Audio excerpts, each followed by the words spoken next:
नमस्कार, चिंतन institute of education में आपका स्वागत है। चलिए आइए, आज मैं फिर से एक बार डेटा इंटरप्रिटेशन के साथ आया हूं। आज की इस वीडियो में मैं एक सारणी पर आधारित कुछ प्रश्नों को बताऊंगा। मैं आप लोगों को ये बता दूं, यह जो सारणी मैं लेकर आया हूं वह दिसंबर 2018 में पूछा गया है। दिसंबर 2018 में नेट का जो एग्जाम हुआ था उसमें एजुकेशन पेपर में, एजुकेशन विषय का जो पेपर था उसके फर्स्ट पेपर में यह प्रश्न पूछा गया था। चलिए आइए मैं बतलाता हूं कि इस सारणी से पूछे गए जो प्रश्न हैं उसको हम कैसे लगाएंगे। मैं एक बार पुनः बतला दूं। देखिए, बेसिक यह जो हमारा डेटा इंटरप्रिटेशन से रिलेटेड जो प्रश्न पूछा जा रहा है, बेसिकली उसमें 2-3 चीजें ही पूछी जा रही है। मैं अपने हर वीडियो में या आप लोगों को इशारा कर रहा हूं वो 2-3 चीजें क्या है, जिसमें से आप देखेंगे एक परसेंटेज है, दूसरा एवरेज है और तीसरा रेशियो है। इसके अतिरिक्त जोड़ना घटाना, ये जो बेसिक जो कैलकुलेशंस हैं ये तो लगे ही रहते हैं। बगैर इसके हम कोई भी मैथमेटिकल ऑपरेशन पूरा नहीं कर सकते हैं।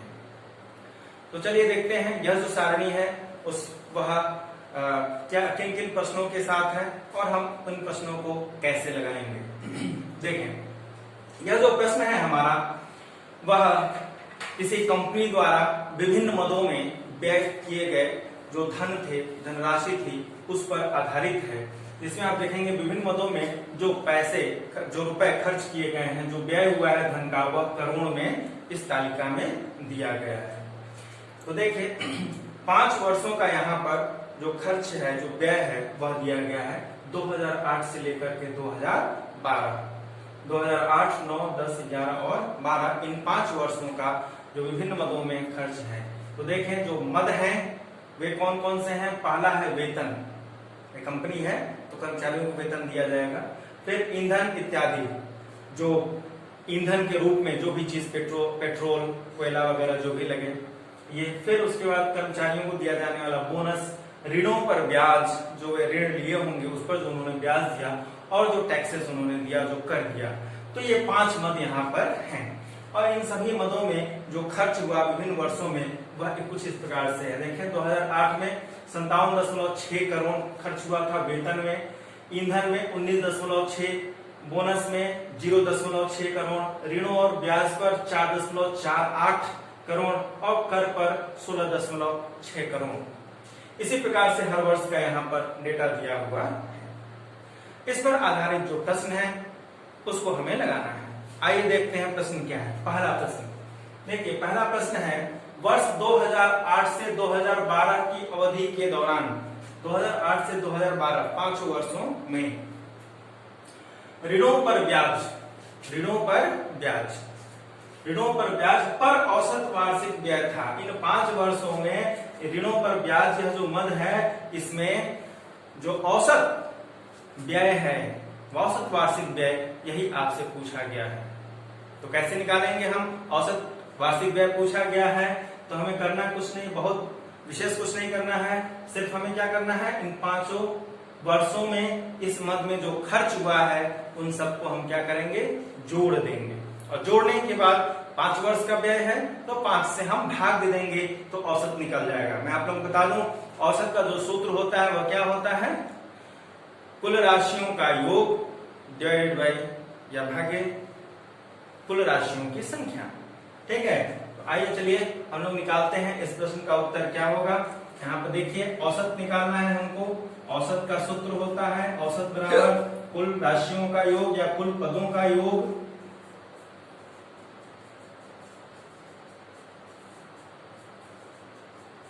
डिवाइडेड बाय राशियों की संख्या।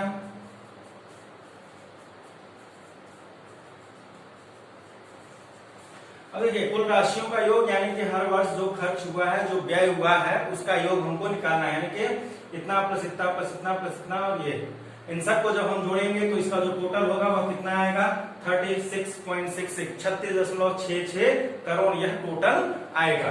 तो कुल राशियों का योग इसको जोड़कर हमने ये निकाल लिया 36.66। अब राशियों की संख्या कितनी है, 1, 2, 3, 4, 5 से हम भाग दे दें तो देखिए कितना आ जाएगा, 36.66 बटे 5 से भाग दे दीजिए, बराबर कितना हो जाएगा, देखें 5 7 35, 1.16 16 हो जाएगा, 5 से 15 फिर 16, 5 से 15 1 2 बार हो जाएगा, कितना आ जाएगा 7.332 करोड़ यह आएगा। ठीक है, आइए अब हम लोग ऑप्शन में देख लेते हैं। देखिए चौथा ऑप्शन हमारा 7.33 दिया हुआ है, तो यह जो पेपर में दिया हुआ है वह लगभग आगे लिखा हुआ है लगभग सब में। ठीक है, तो आंसर क्या होगा लगभग 7.33 करोड़। एग्जैक्ट क्या है 7.332 करोड़। तो ऑप्शन में जो दिया हुआ है 7.33 यह सही उत्तर है। ठीक है, तो यह प्रश्न था। इस प्रश्न में आप देखेंगे जो हमारा एक मद है, उस मद का 5 वर्षों का औसत पूछा गया है। उस मद में जो भी धनराशि व्यय हुई उसका 5 वर्षों का औसत पूछा गया है। तो औसत के लिए 5 वर्षों के व्यय को हम जोड़ लेंगे और 5 से भाग दे देंगे तो हमें ज्ञात हो जाएगा। चलिए अगले प्रश्न पर आते हैं। देखिए अगला प्रश्न क्या कह रहा है, किस वर्ष में कुल व्यय तालिका में सूचीबद्ध सभी शीर्षों यानी कि वेतन, ईंधन इत्यादि, बोनस, ऋणों पर ब्याज और कर, इन सभी मदों में बात की जा रही है।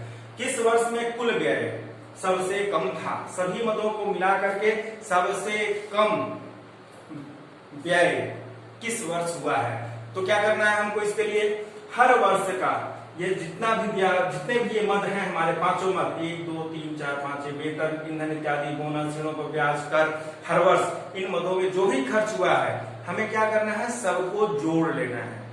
और जोड़ने के बाद योग करने के बाद हमें यह देखना है कि किस वर्ष में सभी मदों को मिलाकर के सबसे कम व्यय हुआ, सबसे कम खर्च कंपनी द्वारा की गई है, यही हमें देखना है। तो चलिए, तो इस प्रश्न को सॉल्व करने के लिए हमें सबसे पहले इन सबको जोड़ना है। तो आप देखिए इन सबको जोड़ेंगे तो 2008 के जो टोटल मद हैं जब आप उन्हें जोड़ेंगे तो 99.08 आएगा। फिर इसके बाद देखें 2009 में इन सब का योग 119.40 आएगा। 2010 में जो आप जोड़ेंगे तो ये 108.88 आएगा। 2011 में जब टोटल जोड़ेंगे तो यह हो जाएगा आपका 119.42 करोड़ और 2012 में जब आप जोड़ेंगे तो यह आएगा 142.68 करोड़। इन सभी मदों का हर वर्ष का जो टोटल है वह हमने यहाँ पर निकाल दिया। अब हमें सिर्फ इतना देखना है कि किस वर्ष सबसे कम व्यय किया गया। तो सबसे कम व्यय किस वर्ष किया गया, देखिए सबसे कम क्या है 99.08 करोड़ किस वर्ष खर्च हुआ है 2008 में, सबसे कम यही है। इसके बाद सब देखें सब 100 से अधिक है, 99 से बड़ा 108 है, 108 के बाद आप देखेंगे 119.40 फिर 119.42 फिर 142 है सबसे बड़ा है। तो यहाँ पर जो प्रश्न है कि सबसे कम खर्च है ना, सबसे कम व्यय किस वर्ष का था। ठीक है, किस वर्ष में कुल व्यय सबसे कम था, तो 2008 में कुल व्यय सबसे कम था। हमें यही ऑप्शन में देखना है, पहला वाला ऑप्शन 2008 है, इसे हम चूज कर लेंगे तो हमारा यहाँ पर ये आंसर हो जाएगा। ठीक है, ये हमारा उत्तर है। तो इसमें विशेष रूप से कोई बहुत बड़े कैलकुलेशन को नहीं करना था, हमें सिर्फ सबको जोड़ लेना था और सिर्फ इतना देखना था कि सबसे कम कौन सा डेटा है हमारा। ठीक है, आइए अब हम चलते हैं अगले प्रश्न पर। तीसरा प्रश्न है हमारा, देखें तीसरा प्रश्न,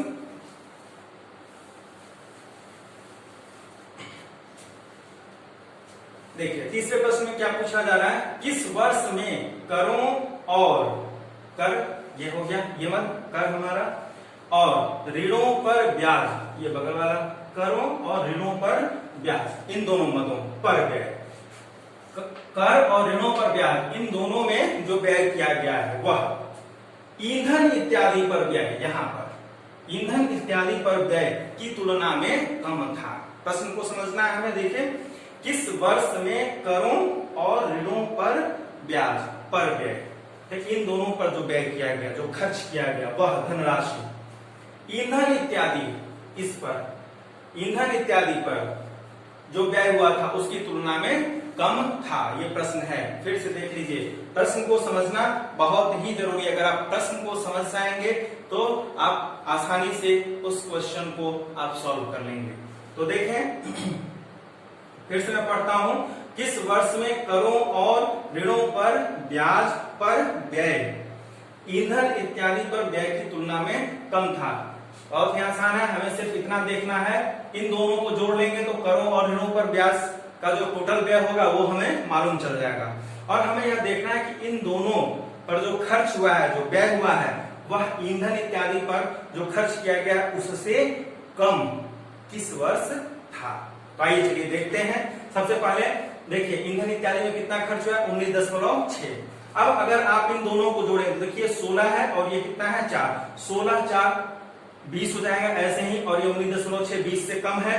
तो आपको देखिए यहाँ बहुत अधिक जोड़ने की आवश्यकता भी नहीं है, सिर्फ हमने जो है पूर्णांक को ही जोड़ा, वह इससे अधिक है। इसका मतलब क्या है कि इस वर्ष में ऋणों और करों पर जो ब्याज है वह ईंधन से अधिक है, जबकि हमें देखना क्या है कि ये दोनों इससे कम होने चाहिए।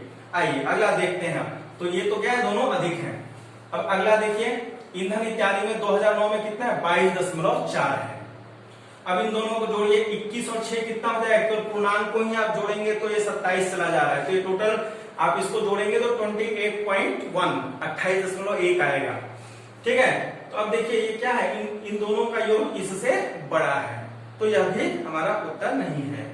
फिर देखिए कितना है, 20.2। अब यहाँ देखिए 14 और 8 कितना होता है, 22 होता है ना, 22 हो जाएगा। तो आप देखेंगे ये दोनों का योग भी इससे क्या है, बड़ा है, तो ये भी हमारा उत्तर नहीं होगा। अब देखें इसके बाद वाला, देखिए ये कितना है हमारा 26.6 है, और ये दोनों देखिए जोड़ देते हैं 7.28 और 17.60, इसको हमें जोड़ना है। जोड़िए, देखिए कितना आ रहा है, 8 6 2 8 7 7 14 4 हासिल 1 और 1 1 2, ये कितना आया 24.88। तो इन दोनों का योग यहाँ देखिए 26.6 है, इससे कम है, तो यही हमारा उत्तर है। यह जो वर्ष 2011 है, इस वर्ष 2011 में ऋणों पर ब्याज और करों पर ब्याज, इन दोनों को मिलाकर के जो व्यय हुआ था वह ईंधन इत्यादि पर व्यय से कम था। ठीक है, तो उत्तर में आप यहाँ देख लीजिए, आप देखेंगे 2009 10 11 और 12 दिया है। चलिए 2012 का भी हम चेक कर लेते हैं, ऐसा तो नहीं कि वह भी कम है। तो देखिए 2012 में ईंधन पर कितना है, 28 है, और यहाँ देखें 19 और 9 अगर जोड़ते हैं तो ये हो जाएगा हमारा 28। आइए इसको भी हम लोग जोड़ करके देख लेते हैं, 9.88 और ये हो जाएगा 19.60, हो जाएगा 8 8 4 हासिल 1 9 18 और 19 1 1 2। देखिए कितना आया 29.48 और ये कितना है 28.4, यानी कि 2012 में भी इन दोनों पर जो व्यय हुआ था वह इससे अधिक था। तो उत्तर हमारा क्या आएगा 2011। ये तीसरा वाला ऑप्शन जो है 2011, यही इस प्रश्न का उत्तर है। ठीक है, किस वर्ष में करों और ऋणों पर ब्याज पर व्यय ईंधन इत्यादि पर व्यय की तुलना में कम था, तो किस वर्ष था 2011। आप ये कहेंगे कि वर्ष 2011 में ऋणों पर ब्याज और करों पर ब्याज, इन दोनों का पर जो कुल व्यय हुआ था वह ईंधन इत्यादि पर व्यय से कम था। ठीक है, हमारा अगला प्रश्न है, देखिए नेक्स्ट प्रश्न है, किस वर्ष में वेतन पर व्यय में प्रतिशतता वृद्धि पिछले वर्ष की तुलना में 10% से अधिक थी। अब वेतन पर व्यय देखना है, वेतन को देखिए हर साल ये हमारा व्यय हुआ। प्रश्न में पूछा जा रहा है कि किस वर्ष में वेतन पर व्यय में प्रतिशतता वृद्धि 10% से अधिक थी। कौन सा वर्ष है जिसमें वेतन जो है वह पिछले वर्ष की तुलना में 10% अधिक बढ़ी है, यही प्रश्न आपसे पूछा जा रहा है। तो अब देखिए 2008 की तो बात की नहीं जाएगी क्योंकि इसके पहला वाला डेटा हमारे पास है नहीं, तो हमें यह नहीं पता चलेगा कि इस वर्ष कितनी वृद्धि हुई। तो यहां से देखेंगे, आपसे देखिए जो ऑप्शन है 2009 और 2010, क्या 2009 और 2010 में था या 2010 और 2012, 2010 और 2012 में था। ठीक है, फिर वैसे ही 2011 और 2012, क्या 2011 और 2012 में पिछले वर्ष की तुलना में 10% की वृद्धि हुई थी, या 2009 और 2012 में पिछले वर्ष की तुलना में 10% की वृद्धि वेतन में हुई, यही आपको देखना है। तो चलिए आइए कैसे निकालेंगे। तो हम सबसे पहले 2009 की बात करते हैं। क्या 2009 में 10% की वृद्धि हुई पिछले वर्ष की तुलना में? तो हमें करना क्या है, पिछले वर्ष का जो डेटा है, जो वेतन पर व्यय हुआ है, उसका हमें 10% निकालना है और इसमें जोड़ देना और देखना है क्या यह जो वैल्यू आएगा वह उससे यह अधिक है 2009 का। 2009 में वेतन पर जो व्यय हुआ है, क्या वह 2008 में जो व्यय किया गया था उसके 10% से अधिक है। ठीक है, तो हमें करना क्या है, सबसे पहले हम 2008 में जो हमारा 57.6 करोड़ है इसका 10% निकालेंगे। तो प्रतिशत निकालने के लिए 10% गुणा कर देंगे, 10% यानी कि 10/100। ठीक है, अभी देखिए प्रतिशत निकालना है। प्रतिशत निकालना यदि आपको नहीं आता है तो आप डिस्क्रिप्शन बॉक्स में जाकर के परसेंटेज से रिलेटेड मेरा जो वीडियो है उसे आप देखें और ध्यान से देखिए ताकि आपको प्रतिशतता समझ में आ जाए। ठीक है, तो देखिए प्रतिशत में बदलने के लिए जो भी संख्या होती है उसमें हम जैसे 10% कहा गया तो 10/100। यहाँ पर मैं आपको शॉर्ट में बता दूं 10% यानी कि इसे आप 10/100 लिख सकते हैं। तो किसी भी संख्या का 10% यानी कि वह संख्या गुणे 10/100 आप कर देंगे तो आपका वह निकल जाएगा। तो आप देखिए ये कट जाएगा, 10 से भाग देना कितना है 5.76।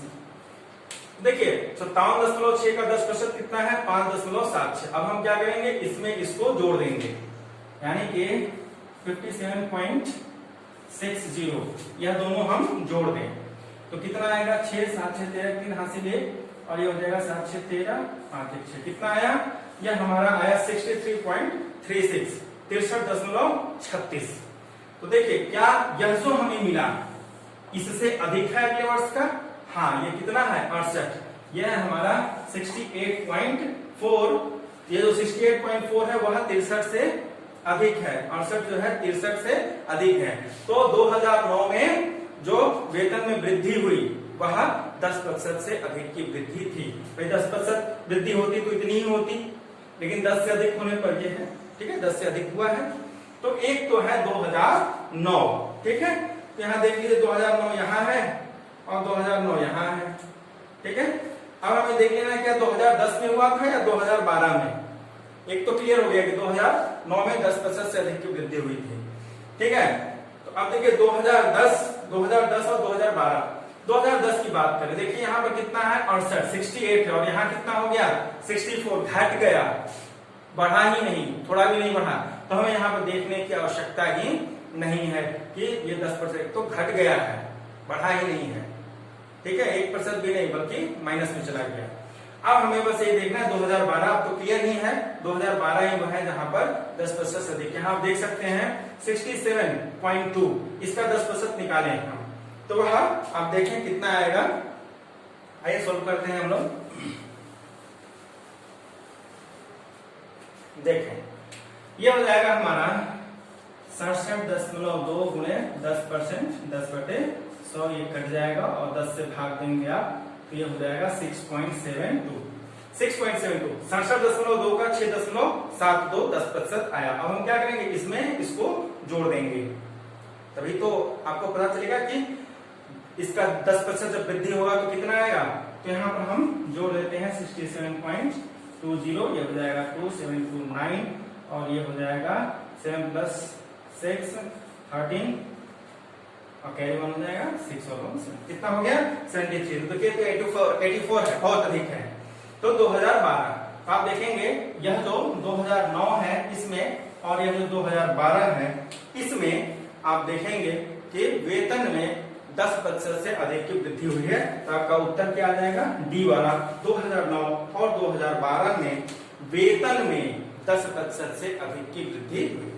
चलिए अब हम लोग चलते हैं अपने, हमारा अंतिम प्रश्न है वेतन की प्रतिशतता के रूप में बोनस किस वर्ष उच्चतम था। प्रश्न फिर से देखें, वेतन की प्रतिशतता के रूप में, यह जो वेतन है हमारा, वेतन की प्रतिशतता के रूप में बोनस किस वर्ष उच्चतम था। यह जो बोनस है वह वेतन का कितना प्रतिशत है ये हमको निकालना है। फिर देखना है कि कौन से वर्ष में वेतन का जो यहाँ कितना प्रतिशत बोनस दिया गया वह सबसे अधिक था। फिर से मैं समझा दूं इसे। देखिए प्रश्न ये कह रहा है कि वेतन, यह जो वेतन है इसकी प्रतिशतता के रूप में बोनस किस वर्ष में सबसे अधिक रहा। तात्पर्य क्या है कि हमें यह निकालना है यह जो बोनस है वह वेतन का कितना प्रतिशत दिया गया। दूसरे शब्दों में आप क्या कर सकते हैं कि यह इसका कितना प्रतिशत है, यही हमको निकालना है सब वर्ष का। ठीक है, 5 वर्ष का हमें यह निकालना है और उसके बाद देखना है कि किस वर्ष में ऊपर सबसे अधिक या उच्चतम था, हाईएस्ट था। ठीक है, तो देखिए अब यहाँ पर तो 5 वर्ष है, ऑप्शन में देख ले 2008, 9, 10 और 11 ही दिया है, तो हम 4 वर्ष का कैलकुलेशन करते हैं, 5वां इस पे नहीं है, तो आप मान के चलिए कि वह अधिक कम ही होगा, अधिक नहीं होगा। ठीक है, तो हमें सिर्फ इन 4 वर्षों का कैलकुलेशन कर लेना है। तो देखिए अब आपको यह मालूम होगा, अगर आप मेरा जो पुराना वीडियो है जिसमें बताया था बढ़ा हुआ प्रतिशत या घटा हुआ प्रतिशत कैसे निकाला जाता है, और साथ ही साथ मैं यह भी बताया था कि कोई एक राशि दूसरी राशि के तुलना में कितना प्रतिशत है। अगर इस कॉन्सेप्ट को आप देखे होंगे तो आप आसानी से इसको सॉल्व कर लेंगे। तो देखिए हमें क्या निकालना है, ये 0.6 इसका कितना प्रतिशत है, तो हमें करना क्या होता है, जिसके सापेक्ष निकालना होता है उससे भाग दे देते हैं, तो इसको इससे भाग दे देंगे। ये हमको निकालना है कि यह इसका कितना प्रतिशत है, तो इसे इससे भाग दे देंगे, ये हो जाएगा 0.6 बटे 57.6। और इसके बाद क्या करेंगे, प्रतिशत में बदलने के लिए 100 से हम गुणा कर देंगे और इसे हमको सॉल्व कर लेना है। ठीक है, आइए पहले मैं सबको इस प्रकार से लिख लेता हूं, फिर हम लोग सॉल्व करते हैं। अगला क्या है, ये हमारा 0.5 बटे 68.4 गुणे 100। अगला क्या है, यहाँ पर हो जाएगा 0.76 बटे 64.8 गुणे 100 और अंतिम है हमारा 0.74 बटे 67.2 गुणे 100। यही है। अब हमें क्या करना है, इन सबको सॉल्व कर लेना है। आइए सबसे पहले हम इसको 100 से गुणा करते हैं सब में। अगर आप सबको 100 से गुणा करेंगे तो देखिए यहाँ पर ये कितना हो जाएगा। सबसे पहले तो यहाँ पर आप देखें एक अंक पर दशमलव है, नीचे भी एक अंक पर दशमलव है, तो ये दशमलव क्या होगा आपका हट जाएगा और क्या रह जाएगा, ये रह जाएगा 6 बटे 576। ठीक है, ये जो 0.6 और 6 है, 10 से ऊपर 10 से नीचे गुणा करेंगे तो ये हो जाएगा 6 बटे 576, दशमलव हट जाएगा और 100 से गुणा कर देंगे तो ये कितना आ जाएगा, ये आ जाएगा आपका 600 बटे 576। ठीक है, तो अभी हम इसको इतना ही शॉर्ट में मैं लिख रहा हूं इसका आंसर। देखें पूरा मैं हल नहीं कर रहा हूं, थोड़ा सा मैं ट्रिक बताऊंगा इसमें। तो ये कितना हो जाएगा आपका 600 बटे 576। अगला देखिए यहाँ भी वही एक अंक पर यहाँ है, एक अंक पर यहाँ है, तो दशमलव हट जाएगा और 100 का गुणा हो जाएगा, तो कितना हो जाएगा 500 बटे 684। ठीक है, अगला यहाँ पर आप देखें, इसमें भी आप करेंगे 100 से इसमें गुणा करेंगे तो ये हो जाएगा 76। ठीक है, 76 बटे 64.8। अब देखिए नीचे दशमलव है, दशमलव को हटाने के लिए हमें नीचे 10 से गुणा करना होगा, तो ऊपर भी 10 से गुणा करना होगा, तो ये हो जाएगा 10 से ऊपर नीचे गुणा करेंगे तो 760 बटे 648 हो जाएगा। ठीक है, अगले में देखिए यहाँ पर भी वही है, 100 से इसको हम गुणा कर देंगे तो कितना आ जाएगा 74 बटे 67.2। नीचे क्या है, एक अंक पर दशमलव है, इस दशमलव को हटाने के लिए 10 से नीचे 10 से ऊपर गुणा करेंगे तो कितना आ जाएगा, ये 10 से गुणा करेंगे तो 740 और ये 672। ठीक है, अब देखें इतना होने के बाद अब आप देखेंगे यहाँ पर सबसे पहले देखिए इस पर मैं बात करता हूं। ये देखिए हर बड़ा है, इसका मतलब यह जो भी आएगा वो पॉइंट में आएगा, यानी कि 1 से कम आएगा।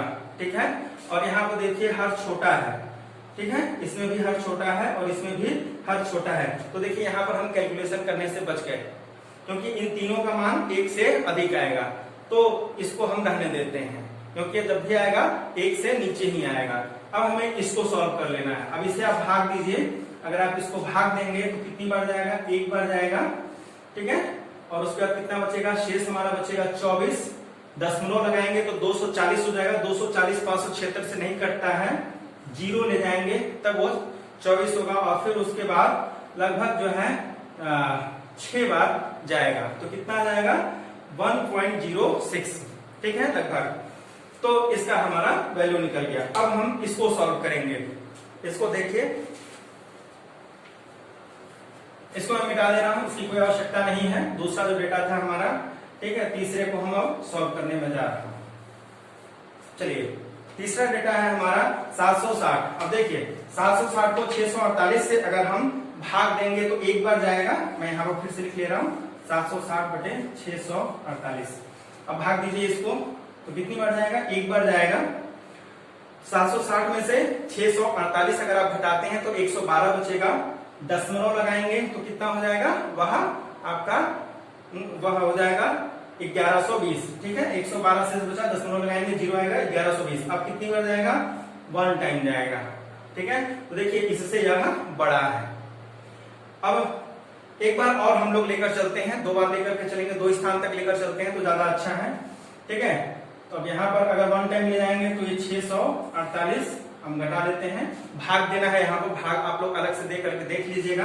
मैं यहाँ पर इस मेथड से भाग दे रहा हूँ काट करके। ठीक है, तो देखिए 10 में से 8 घटाएंगे तो 2 बचेगा, और यहाँ 11 में से 4 घटाएंगे 7, और यहाँ पर 10 में से घटाएंगे तो ये हो गया। फिर 0 बढ़ जाएगा। अब कितनी बार जाएगा? लगभग जो है 7 बार जाएगा। ठीक है, 1.17। अब हम इसको सॉल्व कर लेते हैं। ये देख लें। अब देखिए ये वाला जो हमारा डेटा है इससे छोटा है, तो अब या तो ये या ये है ना। यहाँ पर आप देखेंगे 2010 या 2011 में से ही किसी में सबसे हाईएस्ट आपको मिलेगा। ठीक है, तो अंतिम वाला हम सॉल्व कर लें तो हमें पता चल जाएगा कि कौन सा सबसे अधिक है। तो देखिए इसको भी हम सॉल्व करते हैं। 740 बटे 672। अब ये आप भाग दीजिए, देखिए हर छोटा है तो एक बार जाएगा। ठीक है, 740 देखिए 740 को हम भाग देंगे 672 से तो 1 टाइम जाएगा, और 740 में से 672 को हम घटाएंगे तो कितना बचेगा? वह 68। कितना बचेगा? 68। दशमलव लगाएंगे तो 680 हो जाएगा, और कितनी बार जाएगा? 1 टाइम जाएगा। ठीक है, 1 टाइम, और 1 टाइम जब जाएगा तो कितना बच जाएगा? फिर यहाँ पर 672 घटा देंगे तो केवल 8 बचेगा। ठीक है, अब यहाँ 8 बचेगा। अगर आप 0 लगाएंगे तो यह 80 672 से नहीं कटेगा, तो इसके लिए आपको यहाँ पर 0 लगाना होगा, और जब 0 लगाएंगे तब एक 0 और आएगा, और फिर 1 टाइम जाएगा। तो आप देखेंगे यह जो अपडेट आया 1.101। अब देख लीजिए इन्हीं दोनों में से हमको देखना है कौन सा अधिक है।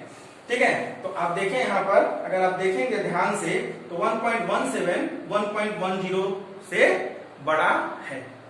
ठीक है, तो उत्तर हमारा कौन सा आएगा?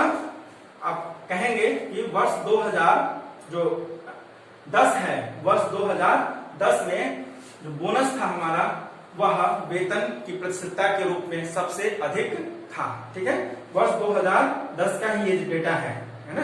पहला देखिए हम लोगों ने कौन सा लिया था? 8, 9, 10, 11 यही लिए थे। 8, 9, 10, 11 4 हमने देखा। आप देखिए 2008 में कितना था? 1.06 था। चलिए मैं इसको क्रम से लिख देता हूं तो समझ में आएगा।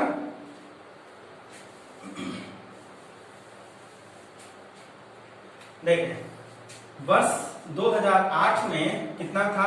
1.06 था। जब हमने 2009 की बात की तो 2009 में छोटा था, तो जो भी आता 0 पॉइंट समथिंग आता। ठीक है ना, 1 में नहीं आता, 0 में आता, वो जो भी होता 0.9 समथिंग आता। ठीक है, नेक्स्ट 2010 की हम बात करते हैं। 2010 में कितना आया? 1.17 और 2011 में कितना आया? ये आया 1.10। ठीक है, तो आप देख सकते हैं इसमें सबसे बड़ा जो हमारा डेटा है वह कौन सा है? 1.17 2010 में। यह जो प्रतिशत रहा बोनस का वह सबसे अधिक था। तो हमारा उत्तर क्या आ जाएगा? वर्ष 2010। ठीक है, 2010 में यह जो बोनस था वह वेतन के का जो भी प्रतिशतता रहा वह सबसे हाईएस्ट था। ठीक है, तो इस प्रकार से आज आप लोगों ने इन 5 प्रश्नों पर अभ्यास किया। पूरे वीडियो को ध्यान से देखिए, ध्यान से देखेंगे तो आप अच्छी तरीके से समझेंगे। ठीक है, और मैं फिर से बता दूं, घबराने की आवश्यकता नहीं है। डेटा इंटरप्रिटेशन से संबंधित जो भी प्रश्न अब पूछे जा रहे हैं वर्ष 2014 के बाद से वह बहुत ही आसान प्रश्न पूछे जा रहे हैं। ऐसा नहीं है कि बहुत बड़े बड़े डेटा आपसे दिए जा रहे हैं और बहुत ही कठिन जो आप देखेंगे कैलकुलेशंस हैं, ऐसा नहीं। पहले आता था 2013 तक आता था, लेकिन उसके बाद से आपसे जो भी इससे संबंधित डेटा इंटरप्रिटेशन से संबंधित प्रश्न पूछे जा रहे हैं, तालिका से संबंधित जो भी प्रश्न पूछे जा रहे हैं, आसान आसान प्रश्न पूछे जा रहे हैं। घबराने की आवश्यकता नहीं है, बस ध्यान से हमारे वीडियो को देखिए और सीखते चलिए। मैं फिर से बता दूं कि इससे संबंधित जो भी प्रश्न पूछे जा रहे हैं उसमें मैक्सिमम 3 ही कॉन्सेप्ट पर आधारित प्रश्न पूछे जा रहे हैं और आप इसको बार बार के पेपर में देख सकते हैं। पहला है हमारा प्रतिशतता है, इसमें भी आया, ठीक है। दूसरा औसत से रिलेटेड इस सारणी में भी था। तीसरा अनुपात इसमें नहीं था, लेकिन और क्या था, जोड़ना। ये तो हम लोग बचपन से ही पढ़ते चले आ रहे हैं, जोड़ना, घटाना, गुणा, भाग। बगैर इसके तो हम कोई भी कैलकुलेशन कर ही नहीं सकते हैं, ठीक है। तो इसके बाद जो सूत्र पर आधारित है, प्रतिशतता है, औसत है और अनुपात है। इनसे संबंधित जो भी कॉन्सेप्ट्स हैं उनको बार बार ऐसे प्रश्नों को लगाइए, इनसे संबंधित प्रश्नों को लगाइए, ताकि ये सारे कॉन्सेप्ट्स आपके क्लियर हो जाएं और आप डेटा इंटरप्रिटेशन से संबंधित प्रश्नों को आसानी से लगा सके। तो घबराइए नहीं, बस हमारे साथ बने रहिए, देखते रहिए, बार बार देखिए, तभी आप सीखेंगे, ठीक है। चलिए।